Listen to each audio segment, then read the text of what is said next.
Os pido que me acompañéis al libro de Hechos, en el capítulo 9. Hechos, capítulo 9, versículos del 1 al 6. Dice así la palabra del Señor. Saulo, respirando aún amenazas y muerte contra los discípulos del Señor, vino al sumo sacerdote y le pidió cartas para las sinagogas de Damasco, a fin de que si hallase algunos hombres o mujeres de este camino, los trajese presos a Jerusalén. Mas yendo por el camino, aconteció que al llegar cerca de Damasco, repentinamente le rodeó un resplandor de luz del cielo, y cayendo en tierra, oyó una voz que le decía: Saulo, Saulo, ¿por qué me persigues? Él dijo: ¿Quién eres, Señor? Y le dijo: Yo soy Jesús, a quien tú persigues. Dura cosa te es dar coces contra el aguijón. Él, temblando y temeroso, dijo: Señor, ¿qué quieres que yo haga? Y el Señor le dijo: Levántate y entra en la ciudad, y se te dirá lo que debes hacer. Que el Señor bendiga su palabra. Amén. La Biblia está llena de encuentros sobrenaturales que cambiaron las vidas de los hombres y mujeres que los experimentaron. Hombres y mujeres como tú y como yo, que en el momento menos esperado tuvieron un encuentro con el Señor que lo cambió todo. Hoy tal vez estés deseando muchas cosas en tu vida. Tal vez quieras que termine la pandemia, recuperar tu libertad de movimientos, que abran las tiendas para poder comprar ropa otra vez, poder viajar, o simplemente deseas poder abrazar sin miedo y quitarte definitivamente la mascarilla. Tal vez creas que lo que necesitas es más espacio en la iglesia, que Dios te promueva, o que te dé un trabajo mejor, o una casa, o más dinero. Tal vez seas como Pablo, mejor dicho, como Saulo, que vas de camino a Damasco creyendo tener una misión que cumplir de parte de Dios, y lo haces convencido, seguro de ti mismo y decidido.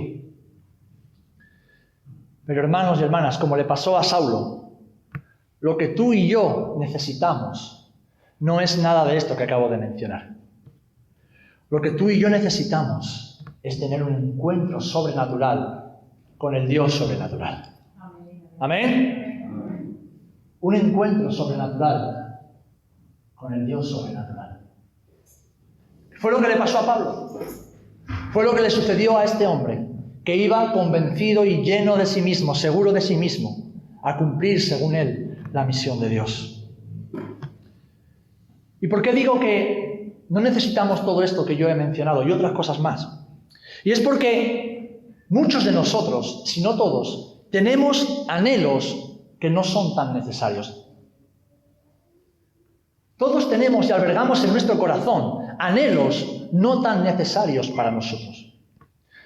Somos la generación más emocional e inconstante que ha conocido la historia de la humanidad.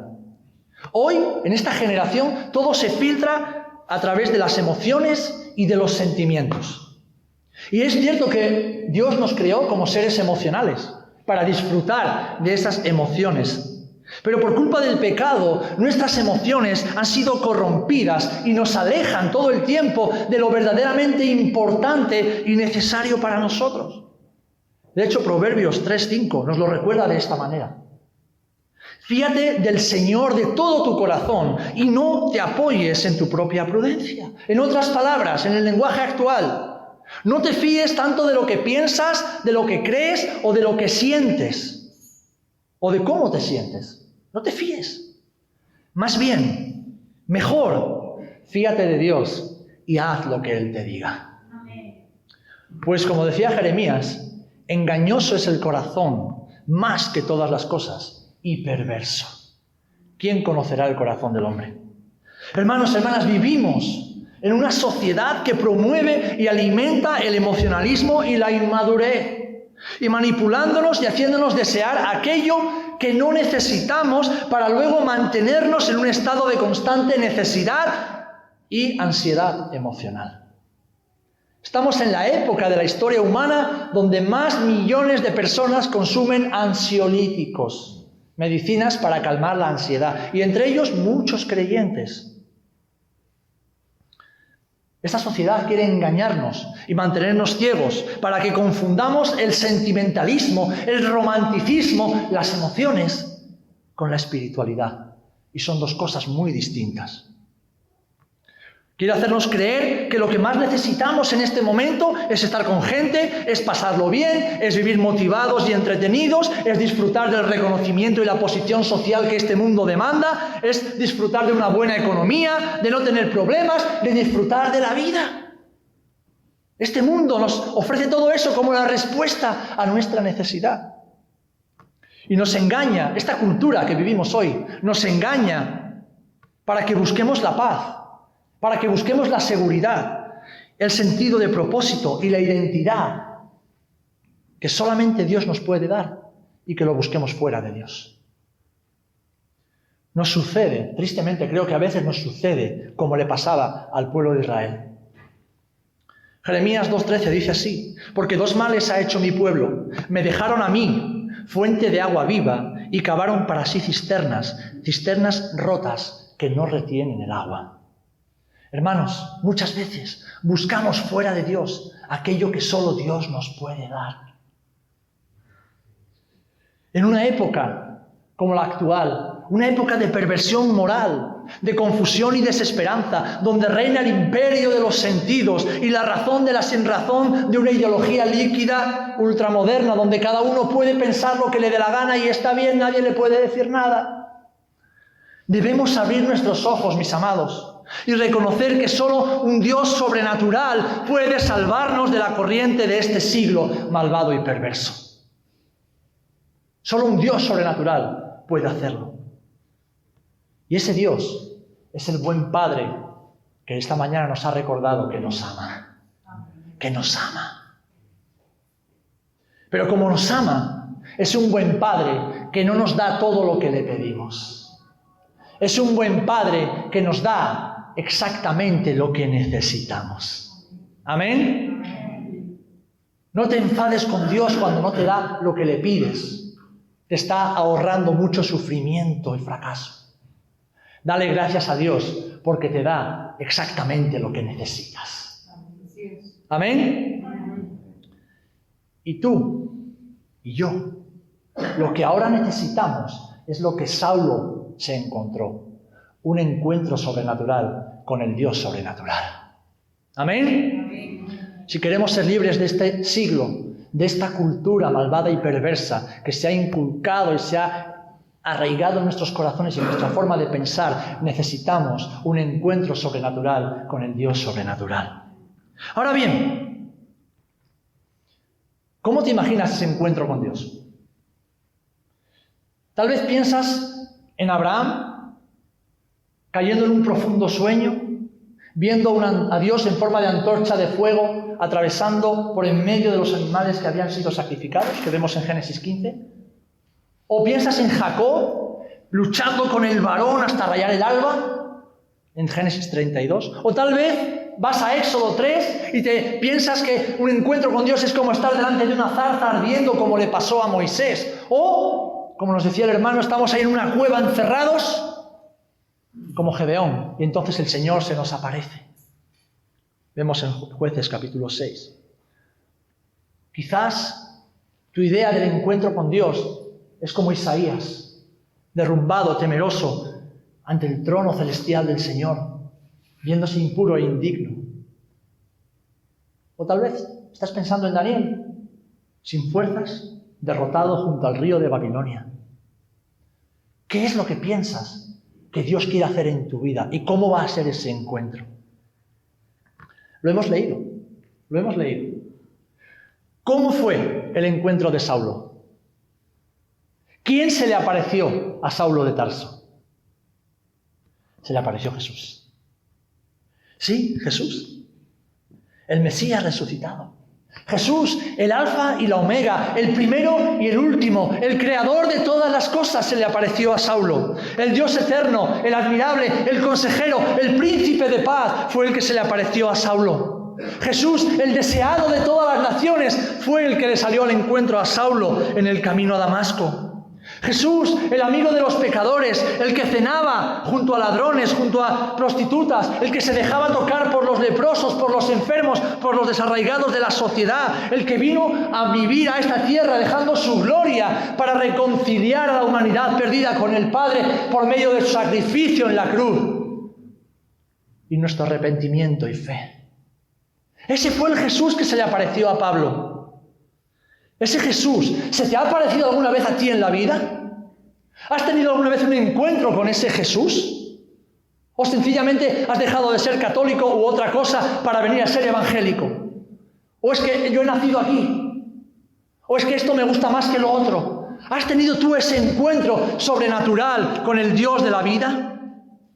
Ese Jesús que se le apareció a Pablo es el nombre sobre todo nombre que un día juzgará a los vivos y a los muertos y te juzgará a ti y a mí también. Para salvación, pero juzgará nuestras obras aquí en la tierra.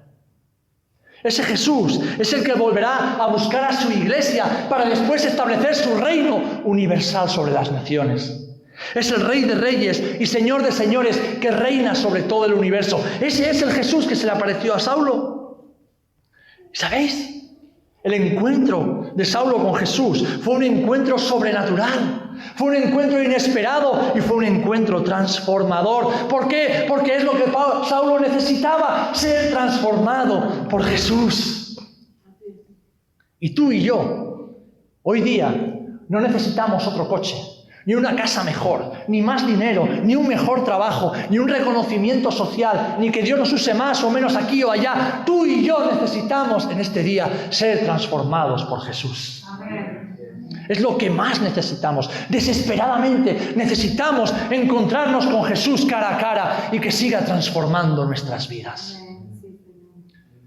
Porque ese mismo Jesús que se le apareció a Saulo de Tarso y que transformó su vida en un momento, es el que quiere encontrarse contigo en la barca de tus tempestades y calmar las tormentas internas que luchan y que batallan contra ti para darte paz, para llevarse tu ansiedad y de hacer desaparecer tus miedos. Y eso solo Jesús puede hacerlo. Ese Jesús quiere encontrarse contigo en el cementerio de tus sueños y dar vida a lo que creías que ya había muerto, reviviendo sus promesas en tu alma y con ello haciendo revivir su esperanza en ti.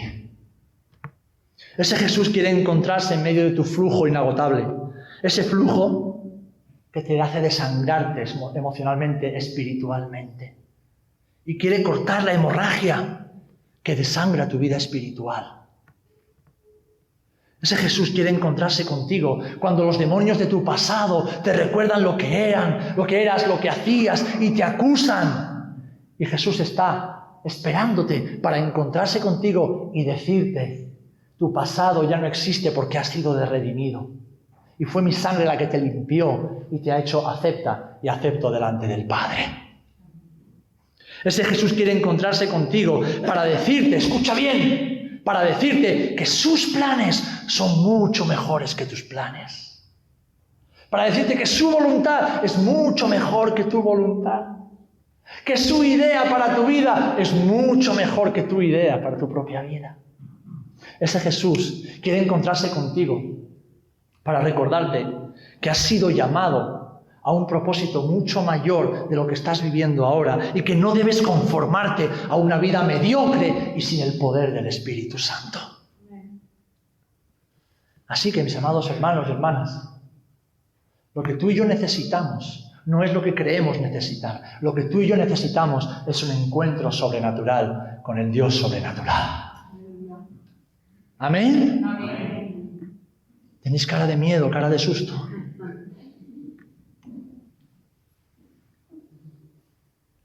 ¿Por qué necesitamos ese encuentro? ¿Por qué necesitamos ese encuentro? Porque necesitamos un cambio. Necesitamos un cambio sobrenatural en nuestras vidas. Déjame decirte que Jesús no quiere que sigas como hasta ahora. Déjame decirte que Jesús no está contento en cómo estás llevando tu vida como hasta ahora. Que tú estés contento no quiere decir que Dios esté contento. Y esto no quiere decir que Dios no te ame, porque su amor es incondicional. Pero Dios es un buen Padre que ve mucho más allá de lo que nosotros vemos. ¿Por qué necesitamos ese encuentro sobrenatural, mis amados hermanos? Porque Dios aún no ha terminado con nosotros. ¿Amén? ¿Tú crees que ya has llegado a la meta? Si nada más estás empezando. Si nada más estás en los primeros pasos, da igual que lleves 20, 30 años en el Evangelio, estás empezando. ¿De qué tienes que vanagloriarte? De nada. El Señor no ha terminado contigo, no ha terminado conmigo. Y a mí esta realidad me encanta. Me encanta levantarme por la mañana y decir, Señor, hace 30 años que te conozco, pero sé que me quedan 30 millones de galaxias por conocerte. Señor, hace tanto que te conozco, llevo tantos años sirviéndote, que es que ya ni me acuerdo, ni recuerdo cómo era mi vida sin ti. Sí, sé que estaba muerto.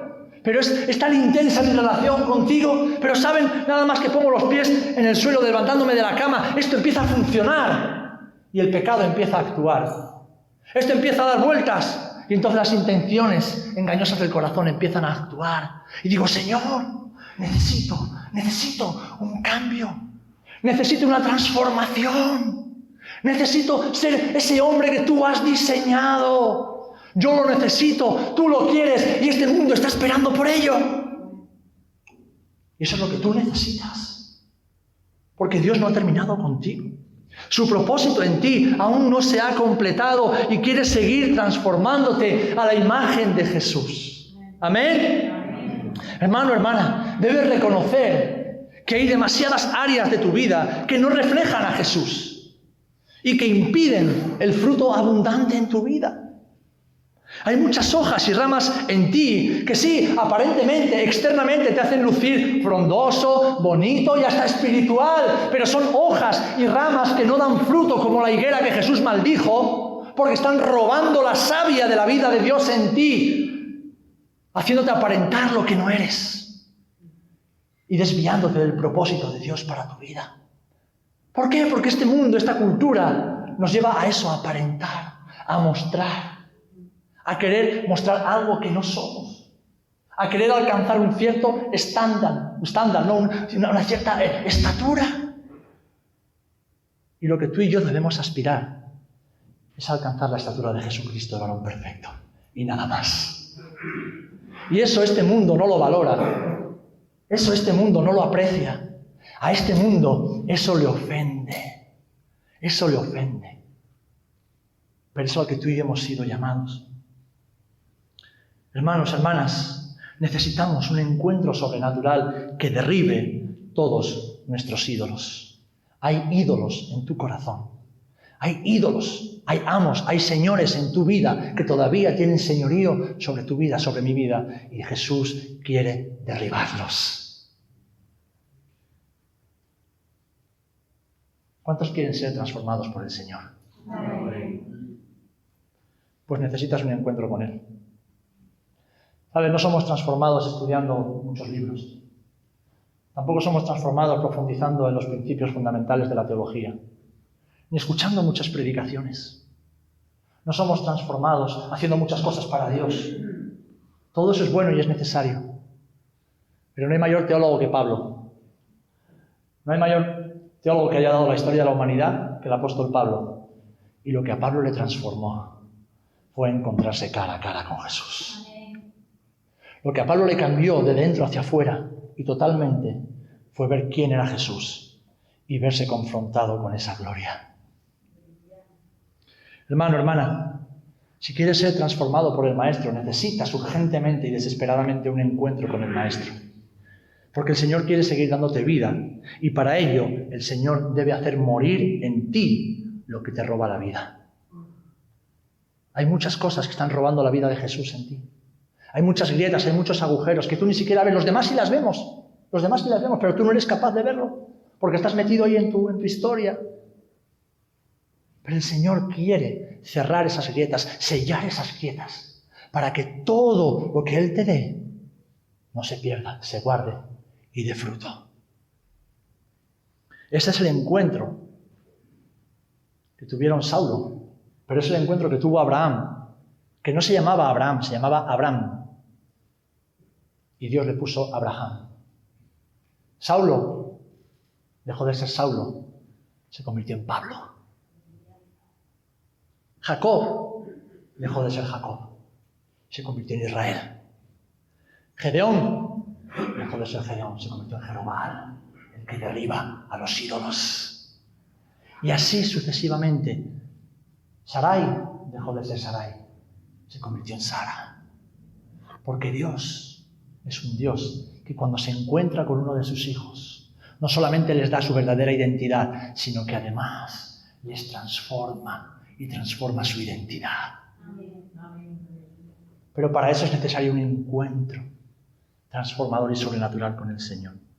Y como todos ellos, y Saulo, como hemos leído, tú y yo, vamos a pasar por 3 fases en ese encuentro que son imprescindibles para que Dios haga algo sobrenatural en nosotros. En primer lugar, lo leemos en el versículo 4. Dice que, y cayendo a tierra, oyó una voz que le decía: Saulo, Saulo, ¿por qué me persigues?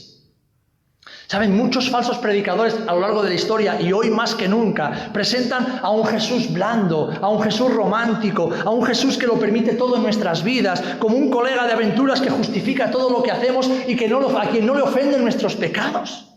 Un Jesús completamente lejano de la Biblia y de la Escritura. Pero un encuentro con el Dios sobrenatural, como tuvo Saulo y tuvieron todos los siervos y siervas del Señor, nos humillará, dejando al descubierto nuestras miserias y nuestro pecado ante su santidad. ¿Sí? Porque hay pecado y miseria en nuestra vida todavía. Y cuando nos confrontamos con la gloria de Jesús, todo eso queda expuesto, queda manifiesto, porque la luz manifiesta todas las cosas.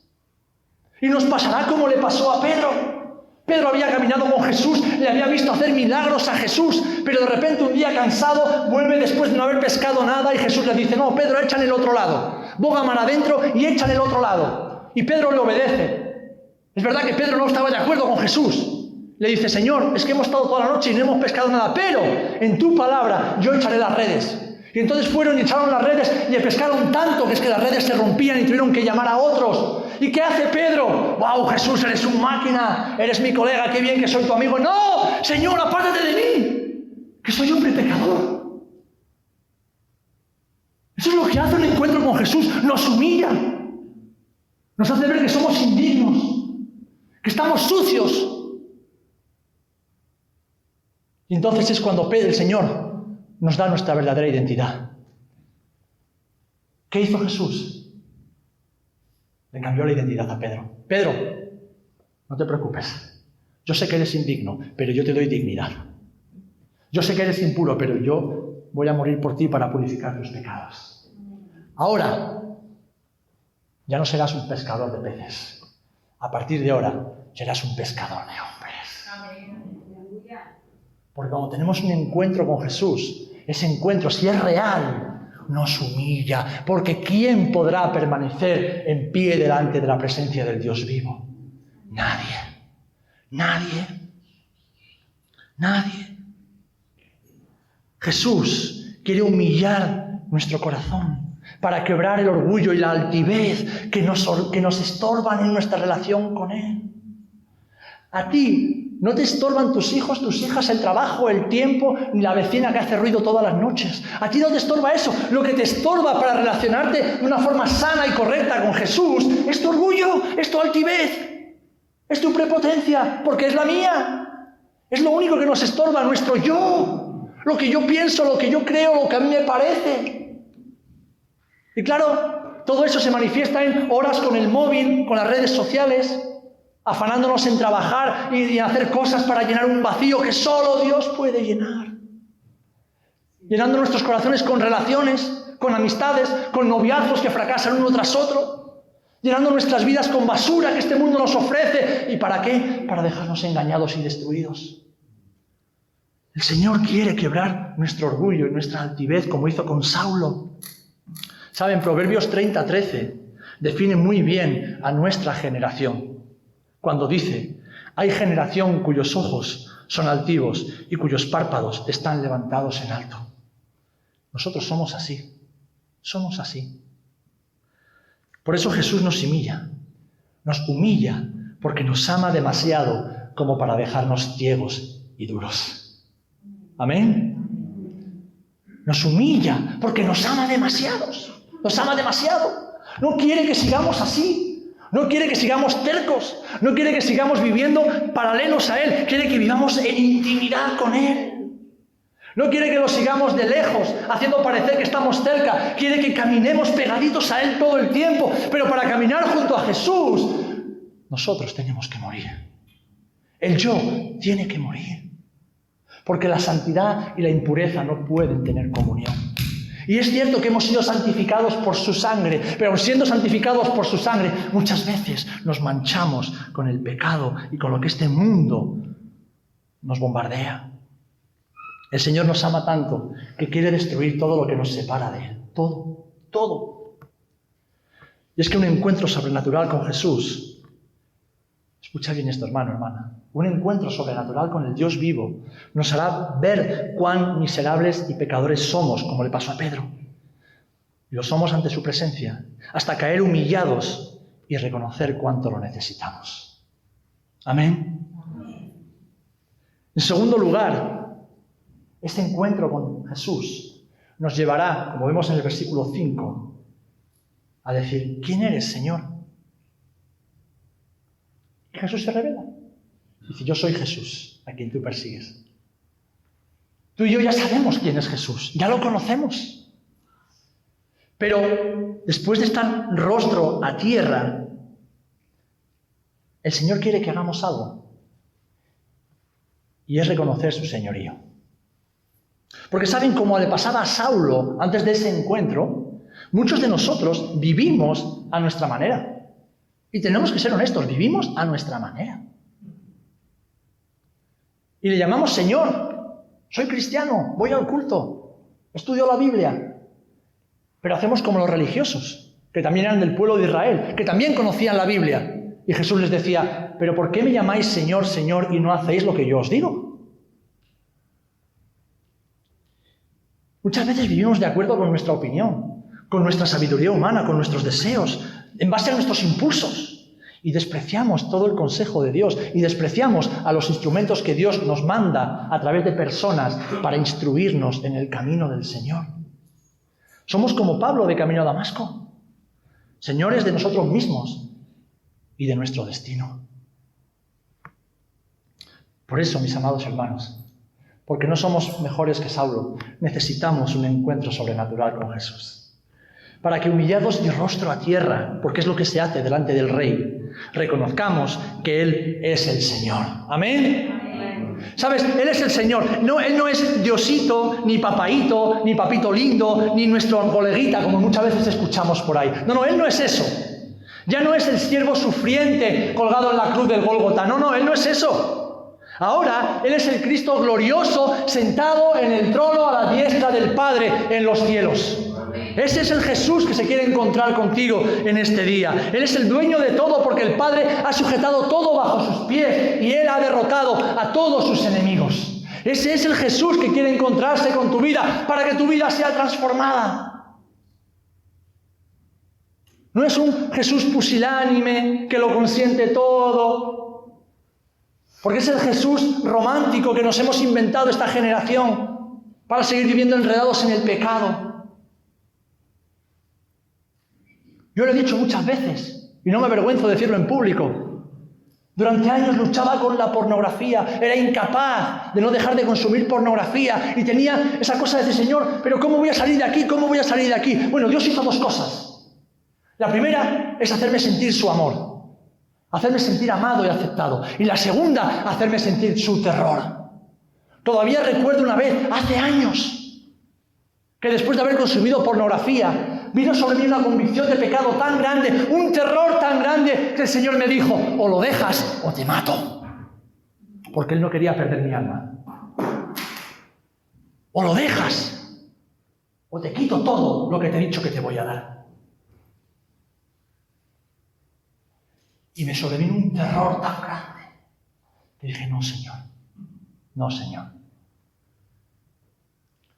Hoy los teólogos ultramodernos presentan un Dios blando, un Dios de pacotilla, que pasa por alto las ofensas. Un Dios acorde a esta cultura. Pero ese no es el Jesús de la Biblia. Ese no es el Jesús de la Biblia. El Jesús de la Biblia es Jehová de los ejércitos. Es el temible Dios de Israel que no comparte su gloria con nadie. Con nadie. Y contigo tampoco. Conmigo mucho menos. Necesitamos un encuentro sobrenatural que cambie nuestras vidas de forma sobrenatural. Porque así a Dios no le vale. Reconocemos su señorío. ¿Y qué es lo tercero que va a pasar en ese encuentro? Versículo 6. Wow, fíjate lo que te acabo de decir. Terror. Versículo 6.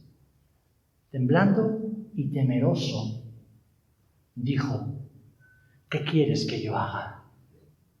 Temblando y temeroso. Mira, si nunca has temblado delante de la presencia de Dios, es que realmente no has tenido un encuentro con Dios todavía. Si no has sentido terror al ver la santidad de Dios, un terror envuelto en amor, en gracia, en perdón, en misericordia, pero terror del Dios Santo, es que todavía tú no has tenido un encuentro con el Dios de la Biblia. Te lo habrás imaginado un poquito, te habrás emocionado un poquito.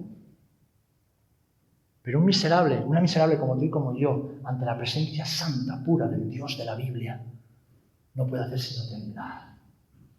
Y no de miedo a perder la salvación, sino decir, ¡ay, Señor! ¡Ay, Señor! ¿Qué hizo Pablo? Él se humilló rostro a tierra, reconoció que era Jesús el que le hablaba y después rindió su voluntad. Rindió su voluntad. Este encuentro sobrenatural, mis amados hermanos, nos llevará a rendir, como hizo Saulo, nuestra voluntad totalmente a Él. Fijaros qué respuesta más sencilla y maravillosa. Señor, ¿qué quieres que yo haga? ¿Qué es lo que quieres que haga? ¿Qué le está diciendo? Mira, Señor, yo iba de camino a Damasco pensando que estaba haciendo tu voluntad, pero me acabo de dar cuenta, sin que me digas nada, que estaba equivocado. ¿Qué es lo que quieres que yo haga? Es lo que hace un encuentro, una convicción de un encuentro con Jesús. Que al momento renunciamos a nuestra voluntad, a nuestros deseos, a nuestros planes, a nuestro propósito y decimos, Señor, es tu voluntad, no es la mía. ¿Qué quieres que yo haga? Eso es lo que el Señor quiere hacer en tu vida, para que abraces su voluntad, para que anheles sus deseos, para que ames sus planes. Porque mientras somos dueños, hermanos, escúchame bien, mientras somos dueños de nuestras vidas, somos esclavos del pecado, de los temores, de las dudas y de la inseguridad. Mientras tú llevas las riendas de tu vida, el pecado te asedia y te vence. Mientras tú llevas las riendas de tu vida, vives rodeado de temor y de inseguridad. Mientras tú llevas las riendas de tu vida, eres esclavo, no eres libre. Porque nuestra libertad está en Cristo. Nuestra libertad, nuestra verdadera libertad, está en someter nuestra voluntad libremente al Señor. Porque rindiendo nuestra voluntad, pasaremos de ser señores a ser como Pablo, los siervos, los doulos, los esclavos de Jesús. Alguien dirá, ¿cómo que esclavo? Si el Señor me ha hecho libre, sí, libre del pecado, libre de ti mismo, que eres tu peor enemigo, libre de la muerte y la condenación eterna, pero te ha hecho libre para que libremente te hagas esclava y esclavo por amor de Jesús. Sierva y siervo del Dios Altísimo. Y no hay rango, no hay categoría más importante ni más gloriosa que ser un siervo y una sierva del Señor. Ahora bien dirá, pero es que eso de esclavo me suena, déjame leerte la Biblia. Porque cuando Jesús murió en la cruz, no lo hizo solamente para que tú te sintieras bien, uy, qué bien, soy una hija de Dios, ahora ya puedo ir al culto, ya sé que Dios me ha perdonado, cuando pase esta vida me voy al cielo. Dios hizo algo más. Por causa del pecado, tú y yo teníamos un acta, teníamos un documento que nos hacía culpables delante de Dios. Y era ese documento que daba autoridad legal a Satanás para tener dominio sobre nuestras vidas. Pero como dice Colosenses, cuando Jesús murió en la cruz, expuso a todos los principados y potestades. Y ese documento, ese acta, Jesús lo tomó, lo clavó en la cruz y lo anuló por completo. Es decir, le quitó el derecho legal que Satanás tenía sobre el ser humano. ¿Y para qué? ¿Para qué? Para ahora él tener derecho legal sobre tu vida. Primera de Corintios 6:20 dice así, porque habéis sido comprados por precio. ¿Cuál fue el precio? La sangre de Jesús. Ese fue el precio que el Padre tuvo que pagar para que tú y yo seamos sus hijos, para retomar el derecho legal que el pecado nos había robado y que lo ostentaba Satanás. Jesús cogió ese documento y con su sangre dijo, Satanás, aquí ya no hay nada de qué acusar. Estos son míos y yo se los entrego al Padre. Fuimos comprados a precio de sangre. Así que glorificad a Dios en vuestro cuerpo y en vuestro espíritu, pues son de Dios. Hermano, hermana, tu vida no es tuya. Tu tiempo no es tuyo.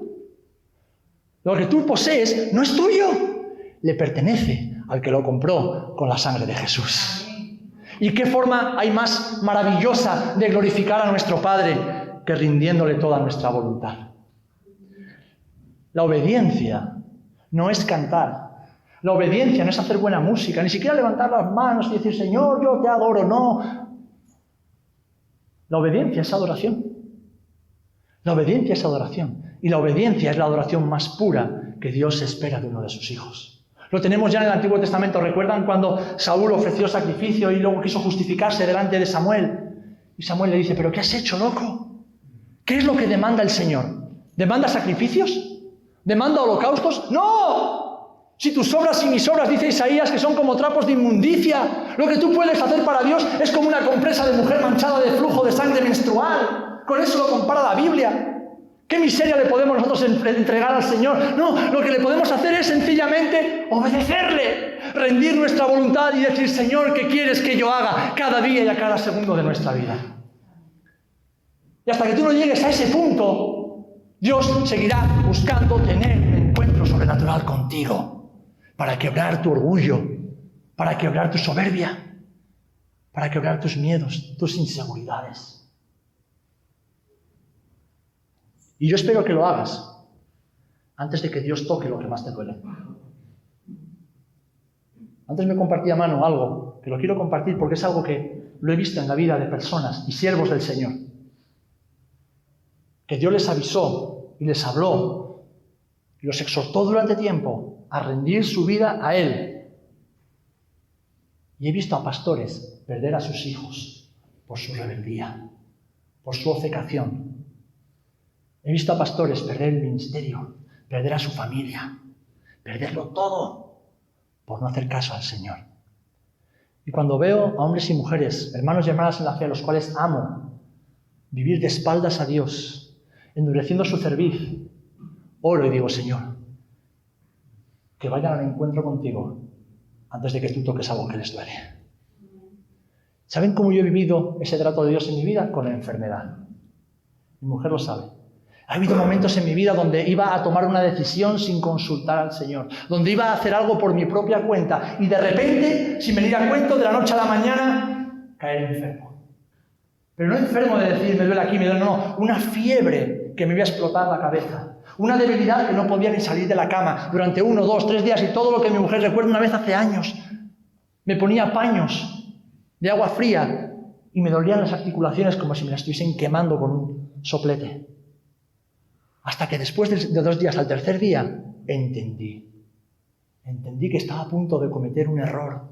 Estaba a punto de hacer algo en contra de la voluntad de Dios. Y Dios me tuvo que quebrar en la cama. Me tuvo que arrebatar la salud. Me tuvo que arrebatar mi autosuficiencia para que dijera, Señor, ¿qué quieres que yo haga? Porque el Dios de la Biblia es el dueño de todo y Él está más interesado en tu salud espiritual que en tu salud física. ¿Amén? Amén. Hermanos, hermanas, entregando nuestra voluntad, rindiendo nuestra voluntad, seremos siervos, pero además, dice la Biblia que seremos amigos de Jesús. Ahora, hay un condicionante para ser amigo de Jesús. Juan capítulo 15, versículo 14. Vosotros sois mis amigos si hacéis lo que yo os mando. Es decir, si rendís vuestra voluntad.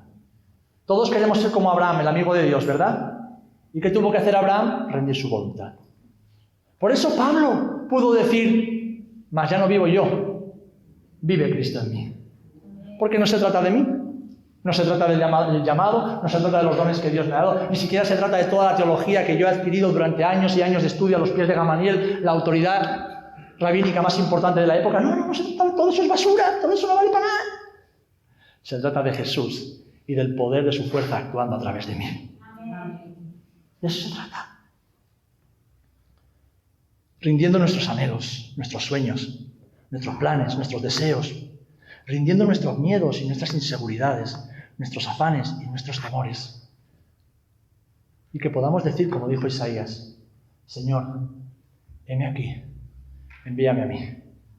No busques a otro, envíame a mí. Envíame a mí. Hermanos, hermanas, muchos querríamos ser como Abraham, ¿verdad? Muchos querríamos ser hombres y mujeres llenos de fe. A otros les gustaría ser como Moisés, llenos de autoridad. A otros como Elías, llenos de unción. A otros como Pablo, llenos de poder. Incluso a otros como Eliseo, Señor, yo quiero una doble porción de tu Espíritu. Quiero esa manifestación gloriosa de tu Espíritu en mi vida. Bien, Dios te lo quiere dar, pero tienes que hacer algo. Tienes que morir. Tenemos que morir. El Señor trastornó y cambió el mundo de estas personas y demostró que con vidas insignificantes como las de ellos y las nuestras, Dios puede hacer cosas gloriosas. Pero todos y cada uno de ellos, no solamente se les fue cambiado el nombre, es que tuvieron que morir a su yo, tuvieron que morir a su ego, tuvieron que morir a su yo quiero, yo pienso, yo opino. ¿A quién le importa lo que tú piensas y lo que tú opinas? De lo que se trata aquí es de lo que Dios piensa y lo que Dios opina. ¿Amén? No fuimos creados para estar opinando todo el tiempo. Hemos sido creados para ser amados y para amar. Y el que ama, obedece. Esto me lo enseñó a mí mi tío, hermano mayor de mi madre, sentado en un tractor cargado de hierba para las vacas hasta arriba. Y en ese momento él me dijo, Serafín, yo sé que me amas mucho. Digo yo, ¿así? ¿Por qué? Dice, porque me obedeces en todo lo que te pido. Y se me quedó grabado, porque el que ama, obedece. El que ama, obedece. Y cualquier otro tipo de amor es mundano, es carnal, no sirve. Así que, hermanos, hermanas, el Señor quiere tener un encuentro sobrenatural contigo. Necesitas un encuentro con Jesús. En ese encuentro te pasará como le pasó a Pablo, como le pasó a Abraham, le pasó a Moisés, le pasó a Gedeón, le pasó a Daniel, a Elías. ¿Sabéis? Todos argumentaron, todos discutieron con Dios, todos se pelearon con Él y Dios no tiene problema con eso. Si te estás peleando con el Señor, no te preocupes, Dios no tiene un problema con eso. Pero déjame decirte algo, al final vas a perder. Al final el Señor siempre tiene razón. Al final tendrás dos opciones, porque fíjate, ahora escucho muchas tonterías y ya concluyo. Es que Jesús invita a los pecadores al arrepentimiento. Jesús invita a la gente a que le sigan. Jesús no invita. Jesús ordena. Él es el Rey, Él es el Señor. Él no invita, Él ordena. Él que le dijo a Mateo, ven, sígueme. ¿Dónde está la invitación? Es una orden, sígueme. No invitaba a los demonios a que salieran del niño o del gadareno. No, fuera de ellos. No invitaba a la enfermedad a abandonar los cuerpos. Ordenaba, porque Él creó y ordenó todas las cosas con el poder de su palabra. Así que Jesús no te está invitando a que te rindas a Él. Jesús nos está ordenando que nos rindamos a Él. Y esa orden nos pone entre una decisión, hacerlo o no hacerlo. Como bien me compartía Manu, Deuteronomio 28, las bendiciones de la obediencia y las consecuencias de la desobediencia. Y no hay gris, no hay sí, pero. Hermanos, hermanas, la Biblia es clara, la Biblia es sencilla. Y el encuentro sobrenatural con Dios que tú y yo necesitamos para vivir en esta época, en esta generación tan difícil, nos va a poner, como le puso a Pablo, de rodillas, teniendo que decidir. Y yo oro, deseo que tu respuesta sea, Señor, ¿qué quieres que yo haga? ¿Qué quieres que yo haga? ¿Qué quieres que yo haga? Como todos ellos, tú debes morir también en ese encuentro. Tu yo tiene que morir para dar lugar al hombre y a la mujer que el Señor ha diseñado. Y la pregunta que el Señor nos hace ¿Estás dispuesto? ¿Estás dispuesto? Déjame decirle que llevo semanas buscando ese encuentro. Porque yo soy el que más lo necesita. Yo soy el que más necesita ese encuentro con Jesús. No se pueden imaginar lo necesitado, lo hambriento, lo desesperado que estoy por ese encuentro con Jesús. Porque sé que lo que he dado hasta ahora está bien, pero a mi Jesús ya no le basta. Él quiere más de mí y Él quiere más de ti.